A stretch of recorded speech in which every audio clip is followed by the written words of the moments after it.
श्री गणेशाय नमः। नमस्कार दोस्तों, ये राशिफल चंद्र राशि पर आधारित है।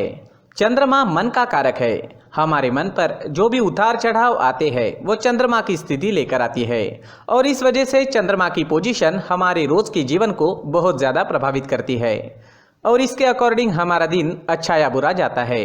तो आइए जानते हैं इस दिन चंद्रमा आपके लिए किस तरह के परिणाम ला रहे हैं। चंद्रमा इस दिन आपकी कुंडली में 12वें भाव में रहेंगे। जी हाँ, 12वें भाव में चंद्रमा का होना अच्छा नहीं होता है। 12वें भाव में चंद्रमा के होने से इस दिन आपको कुछ सावधानियां बरतनी जरूरी होगी और साथ ही कुछ उपाय करने भी जरूरी होंगे ताकि आपका दिन अच्छा जाए। इस दिन आप मानसिक रूप से परेशान रहोगे, एनर्जी की कमी रह सकती है, कामों में अड़चनें रुकावटें देखने को मिल सकती है। अगर आप बिजनेस करते हैं तो आज कोई महत्वपूर्ण निर्णय ना ले तो ज़्यादा अच्छा रहेगा। एक गलत निर्णय लेने से भविष्य में आपको पछताना भी पड़ सकता है। आज फिजूल के खर्चे काफ़ी हो सकते हैं, तो खर्चे पर लगाम लगाएं। लापरवाही बरतने से आज बिजनेस में किसी प्रकार का नुकसान भी हो सकता है। जी हाँ, पर अगर आप सावधानी बरतते हैं और शांति से काम लेते हैं तो नुकसान नहीं होगा। आज आपको बिजनेस संबंधी यात्राएं करनी पड़ सकती है, लेकिन यात्राएं करने के लिए समय ठीक नहीं है। यात्राओं से लाभ मिलने की संभावना काफ़ी कम रहेगी। यात्राएं टाल दे तो ज़्यादा अच्छा रहेगा। यात्रा के दौरान स्वास्थ्य भी परेशान कर सकता है, तो संभल कर रहना जरूरी होगा। नौकरी पेशा लोगों के लिए मानसिक परेशानियां रह सकती है। ऑफिस में माहौल आपके खिलाफ रहने की संभावना रहेगी। आज शांति बनाए रखें। कार्य क्षेत्र में किसी से झगड़ा फसाद हो सकता है। अगर कोई आपसे तू मैं करता भी है तो भी उस पर ध्यान ना दे, क्योंकि आज किसी भी तरह के विवाद में पड़ना आपके लिए अच्छा नहीं रहेगा। आज आप अगर अपने काम से काम रखते हैं, खुद को काम में बिजी रखते हैं तो ज्यादा अच्छा रहेगा। घर परिवार में भी परेशानियां रह सकती है। परिवार में किसी सदस्य का स्वास्थ्य बिगड़ने की संभावना रहेगी। इस वजह से खर्चा भी काफी हो सकता है। इस दिन चोट लगने की भी संभावना है, तो आपको संभल कर रहना होगा। आपके वाहन की स्पीड भी धीमी रखनी होगी। किसी भी काम में जल्दबाजी इस दिन ना करें और व्यर्थ के वाद विवाद करने से बचे। परिवार के लोगों के साथ प्यार से पेश आए। अगर लव लाइफ की बात करें तो लव लाइफ में भी किसी वजह से तनाव उत्पन्न होने की संभावना रहेगी। आज हर काम समझदारी से करें, किसी प्रकार का विवाद उत्पन्न ना होने दें। स्टूडेंट्स के लिए भी समय थोड़ा परेशानी भरा रहेगा। पढ़ाई से अलग चीज़ों में मन लगेगा, ध्यान भटकेगा। अपने लक्ष्य पर केंद्रित कर पाना आज मुश्किल हो सकता है। आज सफ़ेद चंदन का टीका माथे पर जरूर लगाएं। अपनी किताबों को साफ सुथरा रखें, उन पर धूल मिट्टी ना बैठने दें। हल्का भोजन करें और पढ़ाई के दौरान ब्रेक्स जरूर लें। दोस्तों, अगर आप विदेश में जॉब करते हैं, बिजनेस करते हैं तो आपके लिए दिन बहुत बढ़िया रह सकता है। वहां से धन कमाना भी आपके लिए आसान रहेगा। विदेश में पढ़ाई कर रहे हैं या विदेश में पढ़ाई के लिए जाना है तो आपके लिए दिन अच्छा रहेगा। अगर आपका कोई विदेश में रहता है तो उनसे भी आपकी बातचीत इस समय में बढ़ सकती है। तो विदेश से जुड़े मुद्दों पर आपको लाभ ही लाभ मिल रहा है, लेकिन बाकी सारे क्षेत्रों में नुकसान होने की संभावना ही रहेगी। अगर स्वास्थ्य की बात करें तो इस समय में स्वास्थ्य भी परेशान कर सकता है। आंखों से जुड़ी परेशानियां रह सकती है। मानसिक तनाव डिस्टर्बेंसेस भी रहेंगे। पुरानी परेशानियां भी आपको परेशान कर सकती है।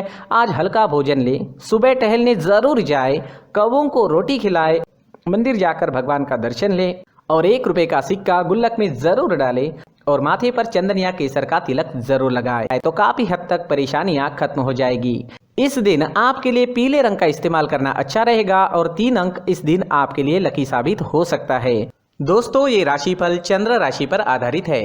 कभी कभी हमारी पर्सनल कुंडली में बाकी ग्रहों की पोजीशन कुछ इस तरह की होती है कि आपके राशिफल परिणाम में बदलाव दिख सकता है। इसलिए राशिफल को एक मार्गदर्शन के तौर पर लिया जाए तो ज़्यादा अच्छा रहेगा। नमस्कार दोस्तों, व्यक्ति को अपने जीवन में सफल होने के लिए मेहनत के साथ साथ भाग्य का साथ होना भी बहुत ही आवश्यक होता है।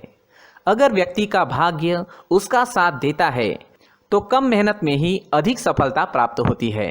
परंतु कई बार ऐसा देखा गया है कि व्यक्ति के जीवन में कई ऐसी घटनाएं घटित होती है जिसकी वजह से उसको बहुत सारी परेशानियों का सामना करना पड़ता है और इस स्थिति में व्यक्ति को बिल्कुल भी समझ नहीं आता कि ऐसा क्यों हो रहा है।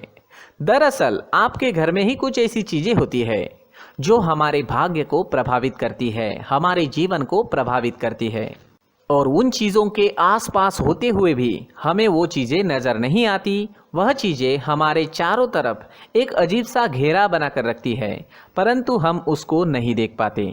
इन चीज़ों से हमारे घर में और हमारे जीवन में नकारात्मकता फैलती है, जिसकी वजह से हमें नुकसान उठाना पड़ता है, जिसकी वजह से हमें भारी नुकसान उठाना पड़ता है। हम पूरी तरह से कंगाल हो सकते हैं। दोस्तों, काफ़ी लोगों को इस तरह की आदत होती है, कहीं से भी बाहर से आते हैं, कहीं भी जूते चप्पल फेंक देते हैं, कहीं पर भी उतार देते हैं।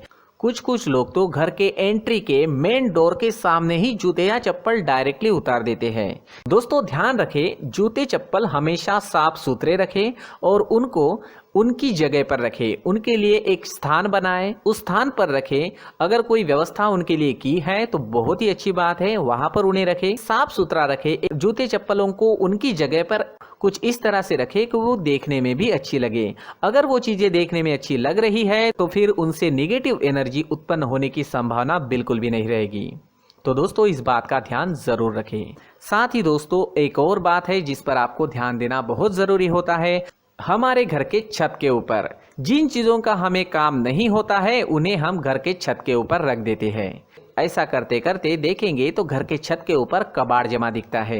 जी हाँ, जो चीज़ें हमें लगता है आगे जाके हमारे काम में आ सकती है, वो हम घर के ऊपर रख देते हैं। लेकिन वो चीज़ें तो काम में नहीं आती, हमारे जीवन पर वो चीज़ें बहुत ही गहरा नेगेटिव इफेक्ट डालती है, क्योंकि ये चीज़ें हमें कहीं ना कहीं हमारे जीवन में पीछे रखेगी। इस वजह से घर के छत को पूरी तरह से साफ रखें, पूरी तरह से साफ सुथरा रखें, क्लीन रखें। साथ ही दोस्तों, हम हमेशा देखते हैं घर के ऊपर जाने के लिए जो सीढ़ियां हैं, उन सीढ़ियों के नीचे जो जगह होती है वहां पर सामान हमेशा रख दिया जाता है। वो जगह ही ऐसी है कि सामान को खींच ही लेती है। वहां पर आपको कुछ ना कुछ सामान मिलेगा ही। अगर हम सीढ़ियों के नीचे सामान रखते हैं तो हमारी उन्नति होना बहुत ही मुश्किल है। जी हाँ, सीढ़ियों के नीचे कूड़ा कचरा कबाड़ अगर हम जमा करके रखते हैं, कोई भी सामान रख देते हैं, तो उस वजह से माँ लक्ष्मी हम पर प्रसन्न नहीं होती। माँ लक्ष्मी हमारे घर में आने की संभावना बहुत ज़्यादा कम हो जाती है। तो दोस्तों, इन चीज़ों पर ध्यान रखें। हमारे घर की जो सीढ़ियाँ होती है उनके नीचे की जगह हमेशा साफ सुथरी रखें, क्लीन रखें। साथ ही दोस्तों, अगर आपके घर में ऐसी कोई चीज मौजूद है जिसका आपको काम नहीं है, जैसे टूटे फूटे बर्तन, आईना, तस्वीरें, इलेक्ट्रॉनिक सामान, सोफा, कुर्सी, टेबल, पलंग, घड़ी, झाड़ू, गमला इत्यादि, तो आप इन सामानों को अपने घर से तुरंत ही बाहर निकाल दीजिए, वरना इससे आपको बहुत बड़ी परेशानी हो सकती है। आपको ये चीजें कंगाल बना सकती है। तो घर में ऐसी चीजों का मौजूद होना शुभ नहीं माना गया है। इससे धन की देवी माता लक्ष्मी जी का प्रवेश घर में नहीं होता है। इन चीजों से आपके घर में नकारात्मक ऊर्जा का संचार होता है और जिस वजह से व्यक्ति को मानसिक समस्याओं का सामना भी करना पड़ता है। व्यक्ति के मन में चिड़चिड़ाहट होती है और छोटी छोटी बातों पर गुस्सा आने लगता है। आप जो भी कार्य करते हैं उसमें आपका मन नहीं लग पाता है। इस व्यक्ति का जीवन घर में मौजूद इन चीज़ों की वजह से अंधकार में डूबने लगता है। इसलिए आपको घर में बिना काम की चीज़ें, कूड़ा कचरा नहीं रखना है। दोस्तों, एक और ख़ास बात है, हमारे घर में मकड़ी का अगर जाला है तो वो बिल्कुल भी शुभ नहीं है। जी हाँ, वो अशुभ माना जाता है। घर में मकड़ी का जाला होना अशुभ है। इससे आपके अच्छे दिन भी बुरे दिनों में बदल सकते हैं, क्योंकि मकड़ी अपना जाल शिकार को फंसाने के लिए बनाती है। और अगर आपके घर में मकड़ी का जाला है तो इससे घर में नकारात्मक ऊर्जा का प्रभाव अधिक बनता है और वास्तुशास्त्र के अनुसार इससे सकारात्मक ऊर्जा का नाश होना शुरू हो जाता है।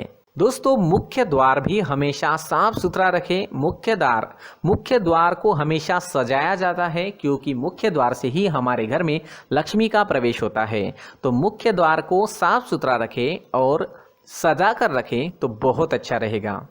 इससे मानसिक रोग और घर की परेशानियां दूर हो जाएगी, धन की कोई कमी नहीं रहेगी और इसके साथ साथ आय के नए स्रोत भी खुलने लगेंगे। इसी के साथ और कुछ चीज़ें हैं, जैसे टूटी फूटी जो भगवान की मूर्तियां होती है वो हमारे घर में नहीं रखनी चाहिए। साथ ही जो भगवान के पुराने फोटो है जो जमा करके रखे हुए होते हैं, तो दोस्तों वो चीज़ें नहीं रखनी चाहिए। जो भगवान के फोटो या भगवान की मूर्तियां जो घर के मंदिर में हैं, बस वहाँ तक सीमित है। अगर आपके घर के शोकेस में भी वो मूर्तियाँ रखी है, कुछ फोटो रखे थे, उन्हें भी साफ करते रहना चाहिए। जिन चीज़ों को हम मेंटेन नहीं कर पाते, साफ नहीं रख पाते, उन चीज़ों को घर से हटा देना ही आपके लिए अच्छा रहेगा।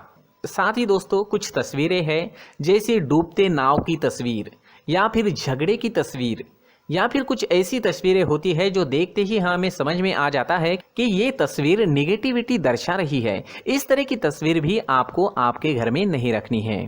जी हाँ, इस तरह की तस्वीर लगाने से भी हमारे जीवन में उसी तरह की घटनाएं घटित होना शुरू हो जाता है। हर एक चीज़ हमारे घर की हम पर प्रभाव डाल रही है, तो इन चीज़ों को ध्यान में आपको रखना होगा। तो दोस्तों कुछ ऐसे छोटे मोटे बदलाव करके हम हमारे जीवन में खुशियाँ ला सकते हैं, तरक्की ला सकते हैं, धन ला सकते हैं, माँ लक्ष्मी जी का प्रवेश हमारे घर में हो सकता है। तो इन चीज़ों को ज़रूर आजमाएं। इस तरह के बदलाव आप आपके घर में ज़रूर करें। धन्यवाद।